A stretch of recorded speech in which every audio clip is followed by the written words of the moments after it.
Welcome, everyone, to another exciting episode of We Empower. I'm thrilled to have you all with us today, and I hope you're ready for an empowering journey ahead. I know that since our last show, a lot has happened in our lives, from personal achievements to professional challenges. Each day has presented its own set of opportunities and obstacles. But fear not, because today we are going to take a moment to reflect on the past week together. Over the past few days, we've received numerous messages from listeners just like you, seeking guidance and support for both their professional and personal lives. I want you to know that we hear you and we're here to help.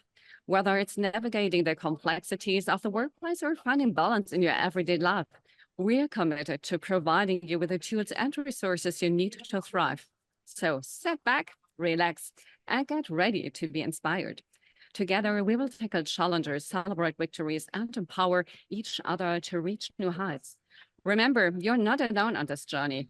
We're in this together, and together we can achieve anything. So make today's count. In today's episode, we'll be diving into some highlights from the past week and sharing what you can look forward to in the next 60 minutes. We will start by recapping a few stand-up moments from the previous week before treating you to a song that hints the intriguing personality of our special guest for today. So stay tuned to hear why this song was chosen by our guest, Jos. And I'm very, very happy and looking forward to having him here, who will be sharing his insights and stories with us. So following that, I will introduce you to an inspiring book, which will be a secret for now. And to wrap things up, we'll open the floor to your questions, or at least one, which I will be happy to answer and to close this show. So let's dive into some highlights of next week. And while doing this, you might think where I am. So I'm at the airport, at the Munich airport, while the European football games are taking place. So if you hear sounds or some sounds or see some balls behind my back, then don't think what this is happening here. It is all fine. So I'm doing good. So Thailand legalizes same-sex marriage. On June 18th, a historic celebration took place in front of the Prime Minister's offices in Bangkok. Government officials, LGBTQ activists, and stars from popular Thai television shows about gay love gathered in jubilation. Earlier that day, the Thai Senate had passed a sweeping marriage equality bill, making Thailand the first Southeast Asian country to legalize same-sex marriage. Attendees, some of whom departed the festivities in a motorcade of rainbow tuk-tuks, played a crucial role in advocating for this legislation.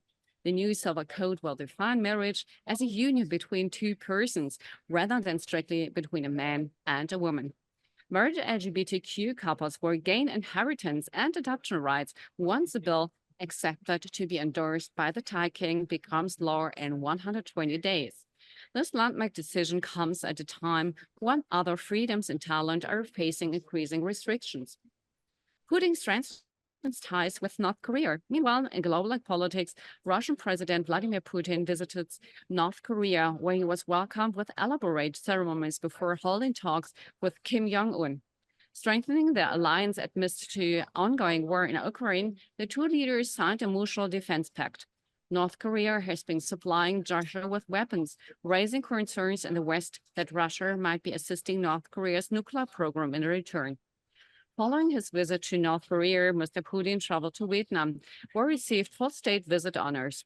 Tensions on the Korean peninsula also heightened as South Korean soldier fired warning shots at North Korean troops who breached the demarcation line in the demilitarized zone. This incident was the second of its kind in a week. Thought South Korea believes the breaches were accidental. Remembering Birubala Raba, a warrior against witch hunting. In a more human-centered story, Birubala Raba, a relentless campaigner against the stigmatization of women as witches, passed away on May 13th at the age of 75. Birubala, who hailed from a remote village in Assam, India, dedicated her life to fighting against witch hunting practices. Despite being a simple and uneducated tribal woman, she traveled extensively across rough terrains to mediate and resolve conflicts. One notable instance involved a young woman named Jamila who had been beaten, and labeled a witch by her sister-in-law. Birubala's intervention ensured that Jamila received a room in her brother's house, not getting murdered, and ended abuse. Birubala's tireless efforts have left a lasting impact on her community, making her a symbol of justice and resilience. So that was the news for today. And now let's kick things off with a song selected by Jos Frederiks. What a morning! We started it with Sleepy Shores by John Pearson. And I'm feeling really relaxed by everything I heard in the last minute. So thank you so much, Jules, for this great introduction into this morning. So taking us with you with someone who's a British composer, orchestra leader, and pianist, led the top of the Pops Orchestra, and made a great fusion between pop and meditative new age music. So welcome you to the show, Jos, and I'm happy to have you here. What brought you to that to suggest this great song for us? Good morning, Annabelle. Thank you for having you in your show at first, because it's a privilege being there. Sorry, and that's a very good question. What brings me to this song?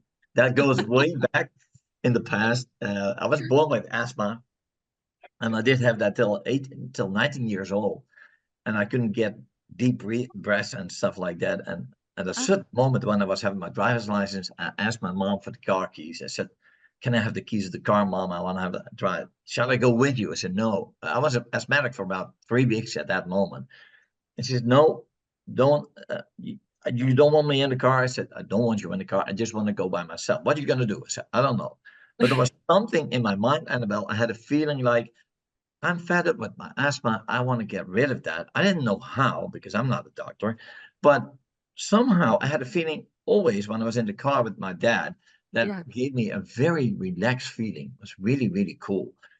And so I took the car. My father was an entrepreneur. He had a Peugeot garage, and I got the keys of the car, and I thought, okay, where am I going to go? I went to Antwerp. It's a long road, and some lining on that road, and it goes like kadung, kadung, kadung, kadung. And that rhythm was something special for me. And by that moment, I played a song of Sleepy Shores. That was the first track on the tape that I was not recording, well, that I was playing. Yeah. That gave me a really relaxed feeling, like you just said. And another thing is, I love playing piano. And this, I will not go too long with this one, but this is a very important part of my life, because I was going to open up my intervals of breathing. That was my plan. By not everything you have to do is something that you have to breathe through a straw, something like that, but not the McDonald's straw, some of that, and not being able to breathe deeply, something like was not possible. And that was my absolute goal and my wish to be able to do that. Yeah. When I was at Antwerp, nothing happened, nothing changed. So I had a feeling like, okay, I got to go further. But no Google Maps, no mobile in that particular time. So I just went on and on and on. The folded plan, having it all over the car front. I just had a feeling like, well, I knew from my school that there was Antwerp, there was Brussels. So the next big city was Brussels. And Oh, I I would have thought, got lost. My geography knowledge is super bad. is it? Well, I have something, that is something I have for my dad, because when he has been to a certain place, he knew it. And I had the same feeling. And when I see something, I know where to go, and I just follow the signs. But in between Antwerp and Brussels happened something really, really beautiful. Because all of a sudden, I could open up my breathing interval a little bit more. And I had feeling like, wow, this is working. I was looking in my rear back mirror, constantly talking to myself, the self-talk. And I didn't know then how much impact it would have in daily life, what I'm facing right now, but with so many different things like my book and everything that went in between.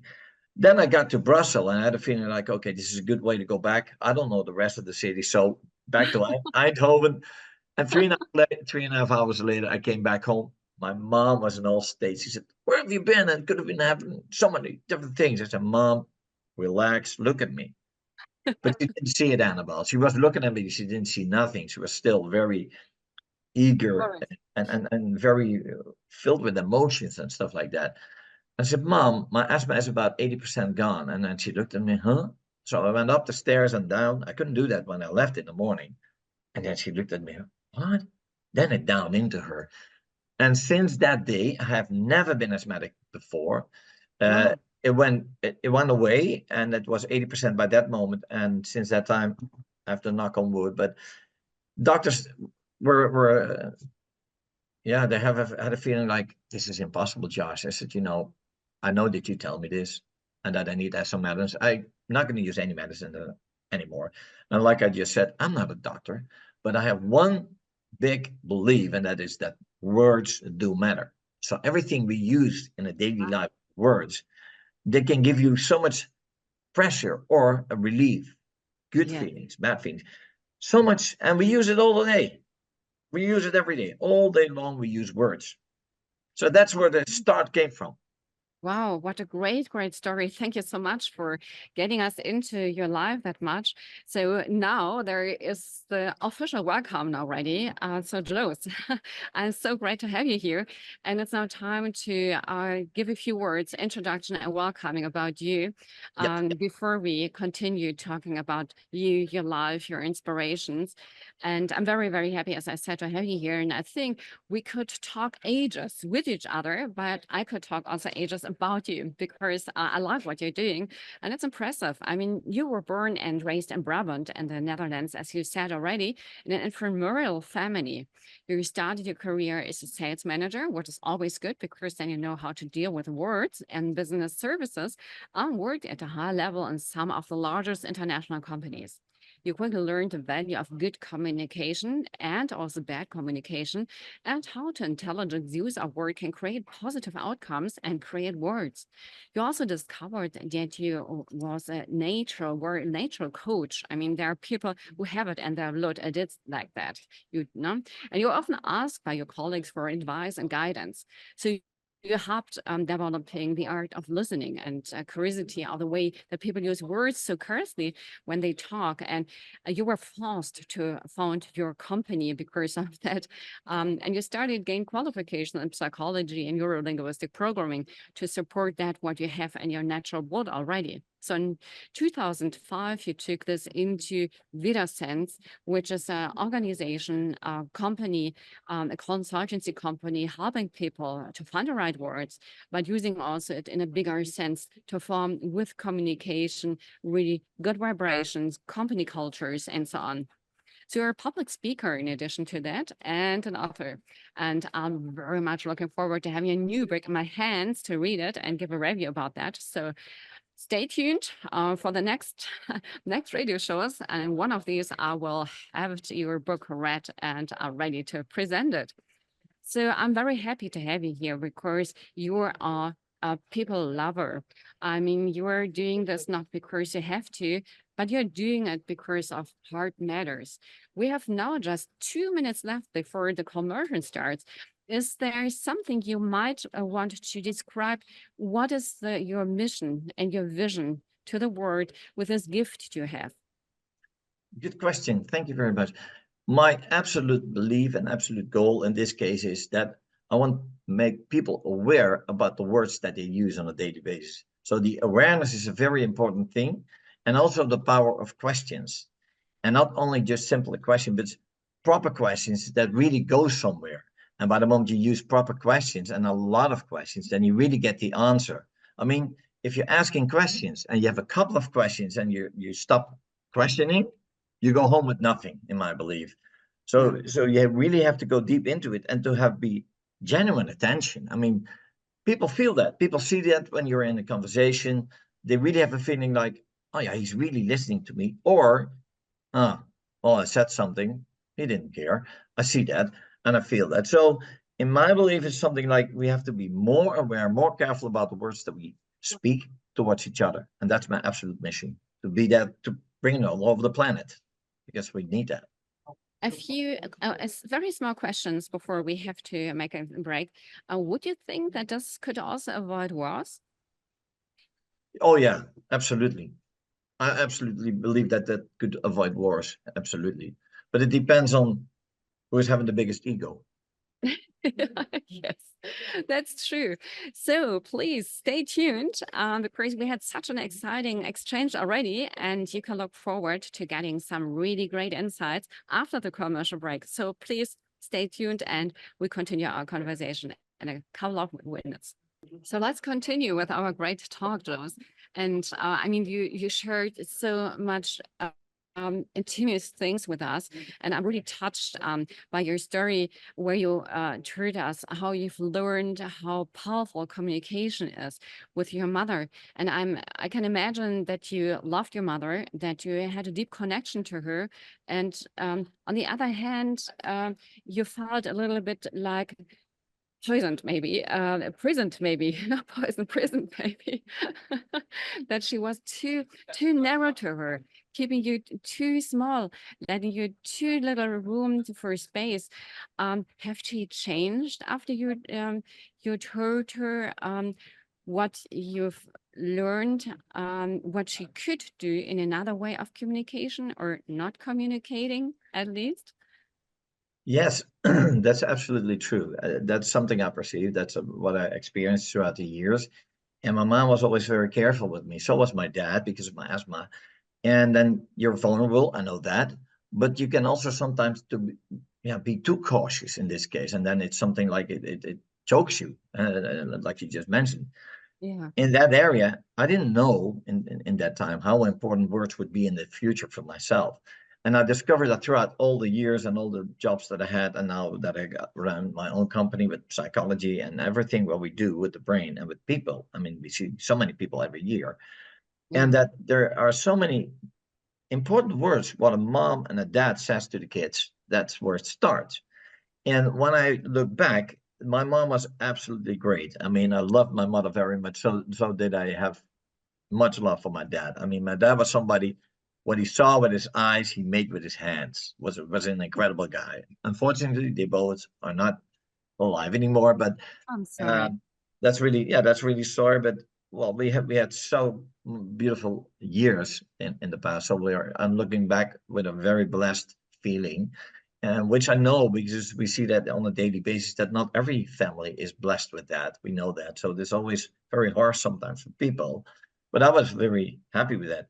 My mom was a very, very good listener, and I am absolutely sure she taught me that. But in the beginning, I didn't do that. When I started out with everything, I was interfering so much and talking too fast and not listening, only half listening. Well, throughout the years, and especially with my profession nowadays, I learned the power of communication, but especially of listening Yes. and keeping quiet. And even if you need to be quiet for 1 minute or 2 minutes or 5 minutes. I had once a couple in my company, and that is really amazing. Yeah. I asked a question, and it took her 27 minutes before she gave an answer. Oh, wow. 27 minutes. Yes, Annabelle, it's really something. When I look back, and I was only looking at her, and I saw her brain going like looking for an answer. I could see it in her eyes, but she couldn't fix it. She couldn't get it. And And you didn't say anything during this period. I didn't say anything. And I she didn't didn't say say one anything word. either. I'm So, sorry. so nobody of you were saying any word during this period of time. No, her husband was sitting next to her, and he was looking at me like, "Come on, do something." And I only said with my hand gestures, like, and then after the 27 minutes, she looked at me and she said, "You know, Josh." And then again, one more minute, she was quiet. And Ah, then the answer came. And when I look back, I asked her after that session, I said, "Did you know, have you been aware about how much time it took for you to get the right and proper answer?" She said, "No." And her husband started already. "It took at least a half an hour." But so you her or that was the longest time that I had to listen, that I didn't interfere. And I know that some of my friends who know me from a long time, they couldn't imagine that in the early days because they also know me that I was not a good listener. yeah. I mean, how does it feel? Or can you imagine how did it feel when you had to stop talking, just listening to nothing and giving her the room to expand? Wasn't it like, oh, I need to, next minute, I will start. No, it's kind of funny, Annabelle, because what happened with me, I was sitting relaxed in front of her and looking at her face like what was going on. I could see the non-verbal actions, what was going on in her face. And I was only thinking like, wow, I'm so curious when she's going to start talking, no matter how long it's going to take, but I don't need to interfere now. If I break it, I really break it because that would be devastating. And she told me afterwards that she was really looking for the right answer.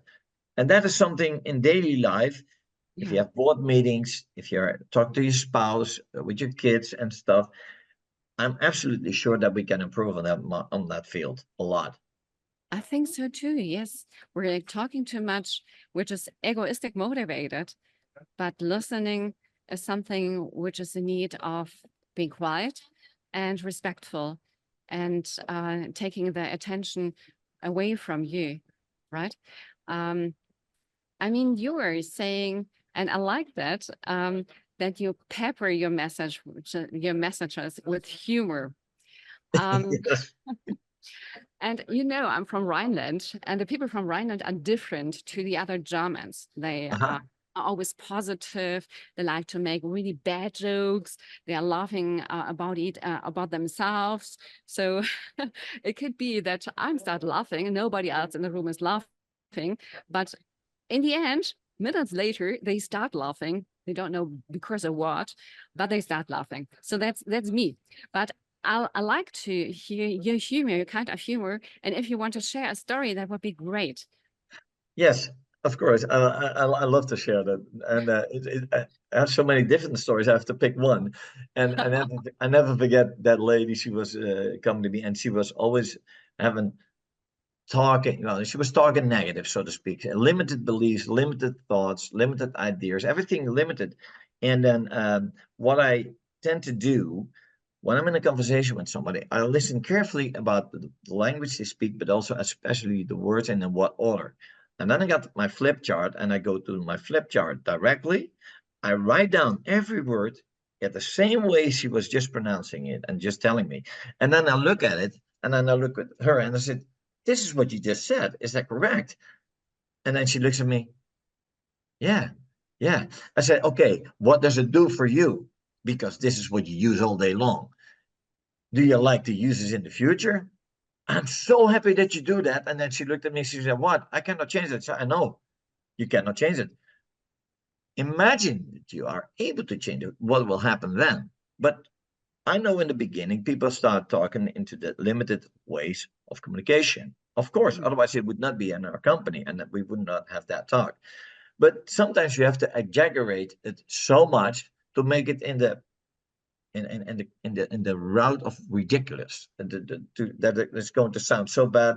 So I emphasize that. I make it more powerful. I say, well, if you keep on doing this, I love that. I really love that. She said, why? She said, these are 10 more sessions for me. I said, these are 10 more sessions for me. So that's very nice that you do this. But also when somebody is explaining a problem, which is in their mind, of course, really, really big, I make it even bigger and so big. And at a certain moment, they start laughing so loud that they tell me, well, this is kind of ridiculous that I think like that. So are you really sure? Are you really, really sure? And this is just a little bit of an example. It depends on the person who is in front of you. Because if somebody is not into the humoristic area, I don't do that. That's not going to be working. I can do that later if we have a better bond, a better connection. Building rapport is the most important thing in the beginning. Because if you cannot have a connection with that person who is in front of you, they will never listen to you. They will not take anything from you. They will not take anything for granted. I wouldn't do either. I mean, if I have a good connection with somebody, I tell everything. It's okay. Then I feel comfortable. Yeah, right. Then I have a good question for you. So, I mean, you know, often people, and there are often and more people from my point of view, or what I see around me, which are negative from themselves. So they don't know you, but you say, "Hello, how are you? How are you doing? Oh, you Yeah. have a great hairstyle, or whatever." And they Yeah. look like, "Hmm." And Yeah. you start, "Oh, have you had a good morning?" Hmm. Yeah. So how would you start a connection with the type of these people where you have the feeling, oh, he or she is in something really weird, which I won't like to touch because I want to stay positive, but I want to give this person a chance to open herself, himself, and a chance to be positive, getting out of her or his weird situation. Yeah, I can imagine that. Is it somebody, because I have a question before that, Mhm. I'm able to answer that. Is it somebody that you already know, or is it somebody completely new that you meet? It's somebody that I meet completely new. That completely new. So you bump into somebody and you say, "Hey, hello, how you Yes. doing?" Hey, how you doing? Look Yes. great. Okay, okay, I understand that because that gives me a little bit of an idea. Because when somebody is there and walking around, we Yeah, never know what is going into their brain and their internal dialogue. They might yes, have a right. certain kind of an internal dialogue. And when I say hello to somebody in a very positive way, then I can always start by asking a question, and that's a question which I use very, very much. Is so well, I was just telling you something. I have a question for you. Yeah. Is there a specific reason uh, that you are reacting the way you do? Are you aware about that? Is it something that we can have a little talk about? Is it something that you feel comfortable with? You're Just by asking this question? Oh, great. Yeah, because if I Super. ask somebody, do you have a special reason for acting like that or whatever, they have to think. And by the moment our brains start thinking, then we are going to the next level. Because most of the time, if you meet somebody and in a meeting, whatever, how you doing? I'm good. I'm good. Everybody's telling good, and then I look at it and then I think you're not good. You know that. The next question is always like, how good is good? Yeah. What? Guys, what? I said, how good is good? What do you mean? You said it's good. How is good? Well, and then they start talking about everything, which Yeah. is not good. That's so funny. And I let them go. And then after that, I do a wrap up. I say, this is kind of funny. Did you remember my first question? And then he say, what do you mean? I said, that's just a question. Did you remember my first question? You mean about feeling good? I said, yeah. So what was your first answer? You remember that one? I said, good. So, and how is it really in real life now? Because you told me some stuff. How is it? And then they look at me like, that's not that good, actually. He said, well, how do you want to make it good? Because we can go into the department of negativity and stuff. That's not going to work out because you're not going to be motivated during that day. And Yeah. if we ask a question with a big smile, smiles open doors. That's what I have a strong belief in that. Then you can start making them aware about you're here now and this moment it matters, especially for all the listeners. When you're having a talk with somebody, you never know what is going in their brain before they say something to you. Might have been in traffic, might have been a traffic jam or whatever, or they had a very bad call in the morning or a great call that somebody says, well, I got some great news for you, but you have to wait. I'm going to tell you when I see you live. Well, I think that person is already on at that moment. What do you think? Yeah, great. That's super. And what do you think? Why are so many people in a bad mood? I mean, nobody has a reason who is alive to be in a bad mood, hasn't he? You're right about that. Well, the reason for being in a bad mood, in my belief, it goes way back to school. Hmm. Starts in school. Because Yeah. when we are facing school and we have our teachers, what do they teach us? Because by the moment we have an essay or we Good have, point. Very good point. that's what I think. I mean, by the moment we are having the teachers, Yeah. they tell me everything. And then when they're going to check everything, so many mistakes and they give an answer. They say, okay, you got a 5, you got a 4, you got an A, you got a B. But they have Yeah. a red pen, they correct it, and you say, okay, and with a negative tone. It's always Yeah. been a negative tone. We once did a survey with a Right. school by getting 2 different classes, and the teachers got an assignment. One of the classes had to look everything and to correct everything with a green pen and talking about good. What did you do good? So this is what Right. you. I have 5 good, I had 9 Yeah. good, and this is my grade. So that was a positive attitude, and in my belief, that's where the foundation has been created. And of course, back home, parents. I mean, when parents are very relaxed and they tell you you are able to do that, Yeah. or you have a parent to say, "Oh, you don't know anything. You're so stupid. Hmm. No, I don't like you as a kid." Well, you will not believe it, but sometimes people tell that to kids. It's amazing. Then they tell me, "But I don't mean that, Josh." I said, "Then don't speak out loud the things that you just said, because these words have impact for the kid, and the kid thinks, so I'm stupid, so I'm not good for learning." Well, that's already started, and we have implemented a little seed of negativity. That's how I look at it, and that's what I also experience with the talks that we have. I mean, it's a great answer because you were touching also the way, I mean, we want to be collaborative, we want to be positive, but what we do is we are thus strengthening the system which is ill. And we haven't understood that we just have changed the way we communicate, because this is the base to change us, change the way we treat us, ourselves and the planet, right? Absolutely, absolutely, and we give ourselves too less time. Everything needs to be in a rush. Yes. I mean, I don't know how you experience this, but everything has been scheduled, and also board meetings and all meetings that people have. I don't have time. They say, "I don't have time." I say, "Well, you got plenty of time.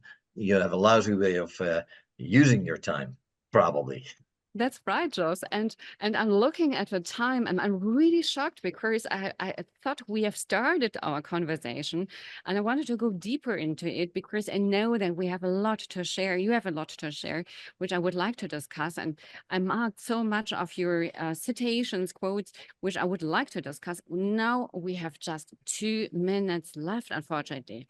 So I would like you to give us a few hacks, a few tips you would like our listeners, of course, besides reading a book, I'm sure. Yeah, yeah, absolutely. But you know that next time we're talking about your book, where I have your book in the hands, and we can talk a bit further and deeper. But Yeah. for today, I would like to wrap up this show with a few great hacks from you, and I'm sure that you have a few for us. Yes, absolutely. Well, it depends on what we're doing. One of the things that I use when we are, especially with kids, but when they are not able to read very well, then I tell them, I say, use different colors for every letter, for example. Oh, that's great. If you write something down and you use every letter a different color, it's more easy for the brain to understand that and make the letters bigger. I mean, in my mind, I can make a letter bigger. So what we also ask a person, whatever age, it doesn't make any difference what age that you have, make the letters bigger. So that's one of the things that I tell people when you're having troubles with reading or something, make it bigger, make it colorful. It's also fun. Yes. And another thing is self-talk.